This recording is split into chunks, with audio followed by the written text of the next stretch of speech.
Hey, what's up mga katropa? Nagkaroon ng problema si Maxine. Yan, no? Nalus po yung kanyang thread. Ipapaayos po natin yan. Hindi na po kailangan ng overall. May gumagawa po yan dito sa Pampanga.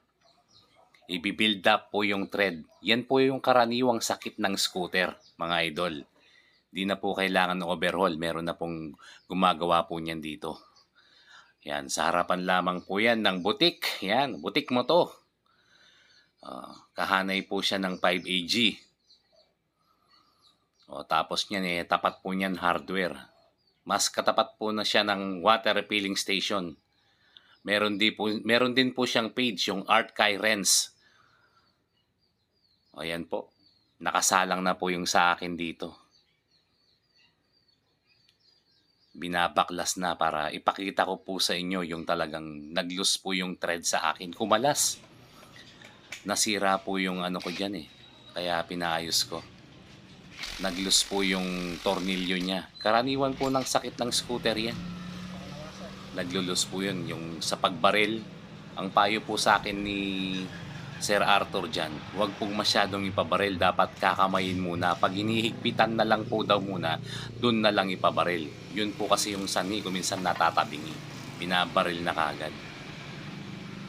Dito mga idol, ipapakita ko step by step na ipinabuild up ko yung thread. Napakagaling po ni Sir Arthur dito.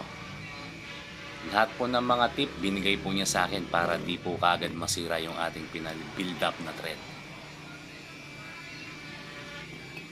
Tutok lamang mga idol para may idea kayo. Ayan po Kung mapapansin po ninyo talagang loose, upod na upod po yung thread sa akin dito. Yan po yung naging sakit ng scooter ko, yung NMAX. Sa kakabaril po yan ng mga power tools kaya laging naglulus mga idol. Tignan po ninyo, upod na upod po talaga yung sa akin. Kaya ipapatread po natin. Dito mga idol, di ko na pinakita yan na welding na dyan. Kasi masakit sa mata yung welding. Alam nyo naman, welding lang yan, na welding na po dyan. Ibibuild up na po yan dyan. Hindi ko na po pinakita yung pagwe-welding. Welding laman na po yun. Alam naman po ninyo sigurado yun. Yan, winelding na dyan. Basta panoorin nyo na lamang po. Step by step ko po siyang ipapakita.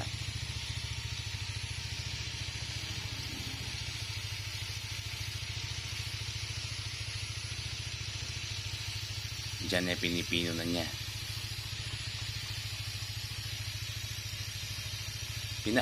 Pinaandar po yung motor dyan, habang ginagrinder para pantay-pantay.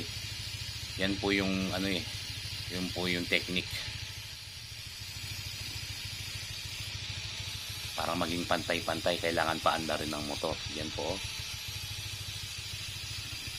Pasensya na po kayo kung nagkakamali po ako sa sinasabi ko. Wala po kasi kung knowledge dito.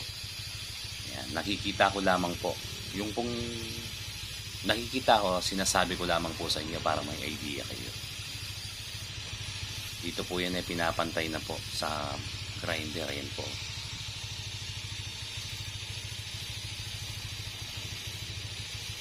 O yan mga tropa, pinapantay niya,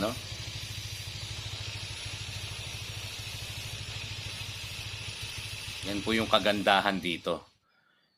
Di na po kailangan ma-overhaul yung motor ninyo. Meron na pong solusyon.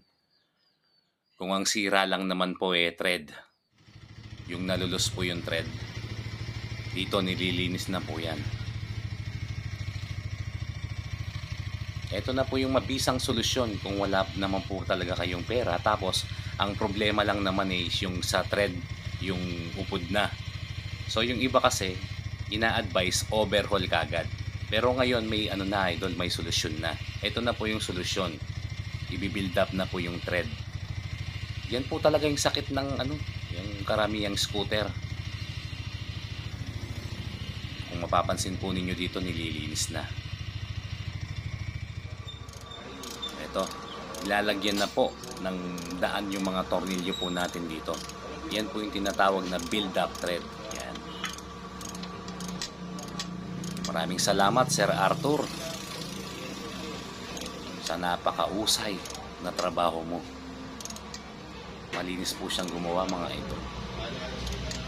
Guarantee. Malinis na malinis.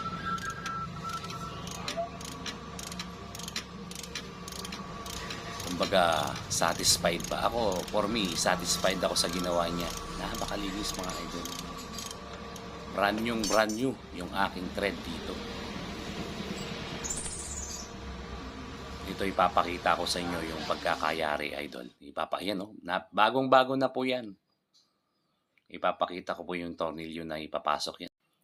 Ayan po, apakausay. Another satisfied client. Ako po si Katropa, yan. Satisfied po ako sa ginawa po ni Sir Arthur. May re-recommend ko po sa inyo. Ayan po si Sir Arthur. Oh. Dito lamang po yan, uulitin ko. Sa Florida, Pampanga mga idol, San Jose yan. Maraming salamat Sir Arthur sa napakahusay mong trabaho. Dito na po kayo magpagawa.